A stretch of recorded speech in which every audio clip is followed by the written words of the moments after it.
Pasca hebohnya video wanita berkebaya merah melayani tamu Hotel Wik-Wik, di Reskrimsus Polda Bali telah melakukan penyelidikan.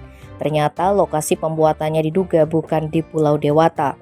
Kabid Humas Polda Bali Kombes Pol Stefanus Satake Bayu Setianto, Kamis 3 November mengatakan hasil penyelidikan sementara berupa profiling dari Ditreskrimsus, video itu tidak ada di Bali.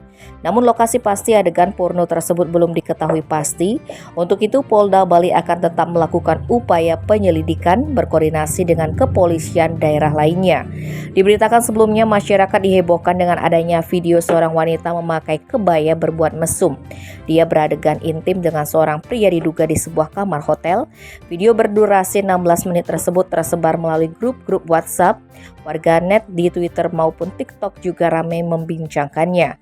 Tampak dalam rekaman wanita tersebut memakai kebaya warna merah dan kamen batik coklat lengkap dengan selendang orange kecoklatan. Ia juga mengenakan sendal hak tinggi dan topeng warna hitam yang menutup area mata.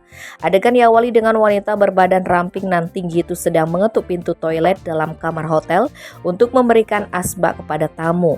Lalu seorang pria berbadan gempal hanya memakai handuk dan juga mengenakan topeng menutup mata, meminta si cewek menaruh asbak sekaligus membersihkan lantai. Saat itu wanita mengelap lantai, pria tersebut melancarkan aksinya hingga melakukan perbuatan mesum. Tim Bali Express melaporkan.